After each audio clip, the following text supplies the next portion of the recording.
I'm Kevin Zelko, a Seattle area realtor.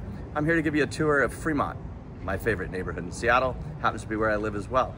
I'll introduce you to some of my favorite places, and you'll meet a couple of my favorite people too. Fremont's the center of the universe, and that's why we love it so much. Fremont is located in the center of Seattle, so close to downtown, filled with commerce, 11,000 Seattleites, or Fremonters as we call them, and landmarks everywhere. Its boundaries are the Ship Canal, Wallingford, Ballard, and the Woodland Park Zoo.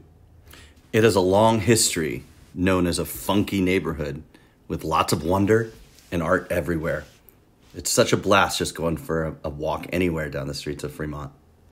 You truly don't know what you'll run into, a troll, a Lenin statue, or again, back to the center of the universe. It's just 10 minutes away from downtown Seattle and the stadiums. But who needs to go anywhere with so much food, drink, and entertainment right here in Fremont? Some might say the funkiness is gone, but it's still right here when you look for it. Anytime I'm showing Fremont to new buyers, I always get to tell them about the Fremont Solstice Parade. It runs down this main drag on Solstice, and the longest day of the year that we all celebrate here in Fremont pretty massively. But you can't think about it without the naked bikers, and it is a real thing. For about 10 minutes, bikers ride up and down the main drag to kick off the Solstice Parade, which is then followed by floats. No corporate, no businesses are allowed to advertise in it, and it's very artist driven, and they make some really fun statements, ecological, sociological, and political at times. It's a wonderful event for our family, but it does come with the caveat of the nude bicyclist, which can some people have to cover the kids' eyes, but mostly it's done in art and it's tasteful in some way. So come on out to the Solstice Parade. Always a blast. Fremont's geography is quite hilly. There's canals and lakes and mountain views. The hills are made up of glacial runoff, but apple orchards were common before all the homes took over. And speaking of homes, let's look at some real estate stats. You'll see that single family houses are 1.1 million on average. Average townhome is $850,000. And condos are about $445,000. When you're walking around Fremont, you'll see some diversity in home styles, which are mostly condos and townhomes. There are some older single-family homes, mostly built in the 30s and 40s, and also some new builds that have been rebuilt. You'll see those trickled in around too. With great access to transportation routes like Highway 99, it's made it really easy to get to and from Fremont. People really do love moving here for that. It's quite attractive with so many older buildings in Fremont as well. Here's the library. BF Day Elementary has quite some history. There's so much going on in Fremont. Here I am at Le Coin in Fremont, on the top of the hill a bit. But before this was Le Coin, way back, we're talking 10, 15 years ago, this was the Buckaroo Tavern, and it was a biker bar. And it was true to that. You very much had biker mentality, biker cleanliness, biker friendliness. And it was both friendly and a bit scary at times, but usually on the friendly side. But just rough around the edges. And that's a nod to old Fremont. Old Fremont used to be a little rough around the edges than you'll find it today. Now that gentrification happened, places like Buckaroo Tavern had to move out and couldn't afford it to keep up with the rent. And it just doesn't fit in with today's more gentrified and expensive Fremont that we know.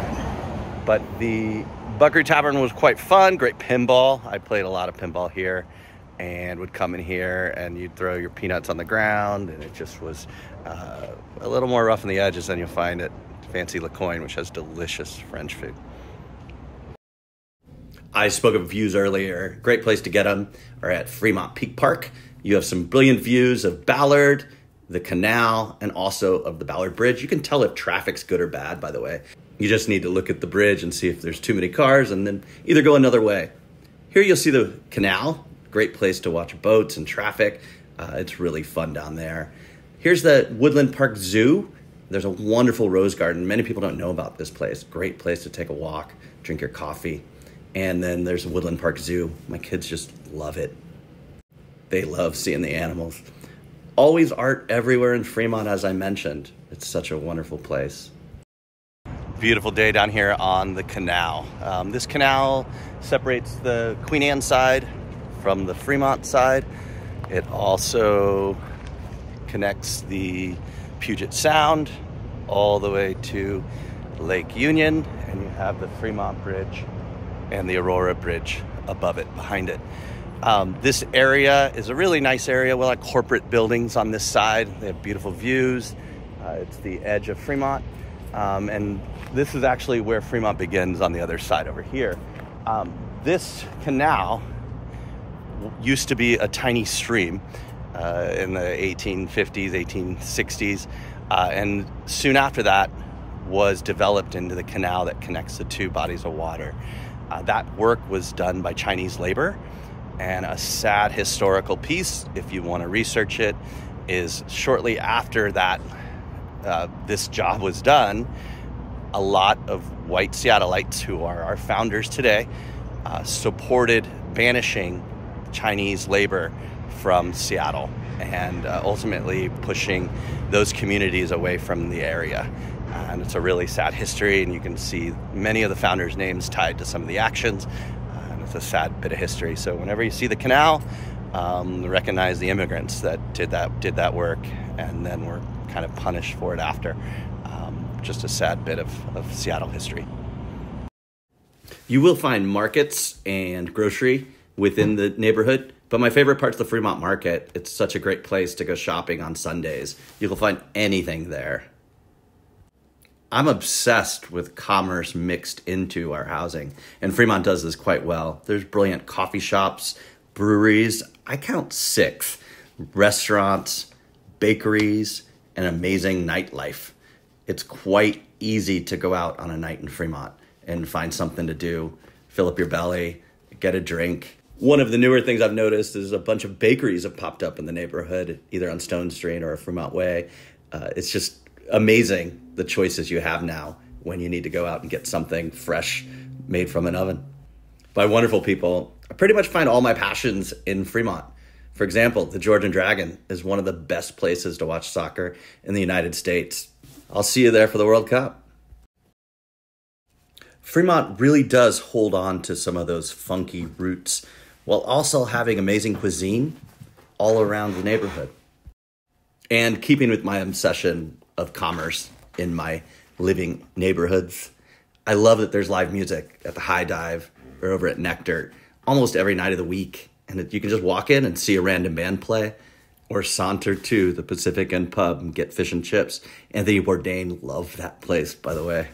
Another favorite landmark are these statues, which are often decorated for a theme of the time of year. So much history here. Here I am today at the Interurban Statues in downtown Fremont. This point represents a point in Seattle history where this was the most northern part of Seattle in the 1850s to 90s. And it was this point where trolleys would come along Lake Union, drop off people here. There'd also be ferries that would bring people over. And then there was a railway that went along what we know now as the Berkman Trail that went east side over there, which was also developing. There's an entry note on the end of Stone Way. You can see there's a coffee shop, and that used to be a train station way back in the day. You can find some old photos on the internet that show that. Another historical bit is the case of William Strickler. So as I said, Seattle started selling plots. The first 100 went for $1, which is incredible thinking about modern day real estate prices. But one of those plots was the William Strickler plot, and they couldn't move forward, which they really wanted to develop because of that railway, and they wanted to get northern Seattle going. So it took a long time. He went missing, and they couldn't find him for 8 years.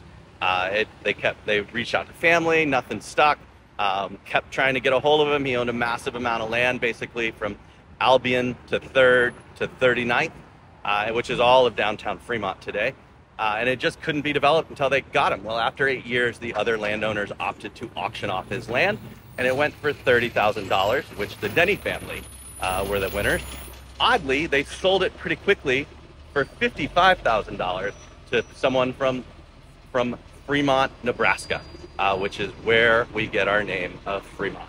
Another interesting note is if you look up Ross Park, Mary and John Ross, their plots couldn't be developed because they were going through a divorce. And so it took the proceedings of that to allow them to move forward. But that's right around 1890 is when Fremont started being developed, and that's after they pushed the natives off of all the land. Really sad aspect of the history, but crazy thinking about how those $1 plots went in the modern world of what we know of Fremont real estate. I really appreciate that you came along on this tour of Fremont, my favorite neighborhood in Seattle. I'll be showing some more neighborhoods in future episodes, but this Fremont neighborhood has a big place in my heart. If I missed a special place that you love, or if you have more information about something I shared, please put it in the comments. I'd love to learn more about this neighborhood. As my family says, Fremont forever. Told you so.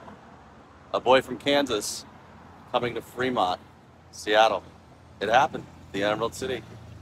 Love me some Witherlaw. Please reach out if you have any questions about real estate in Fremont or anywhere in Seattle. I'd love to hear from you.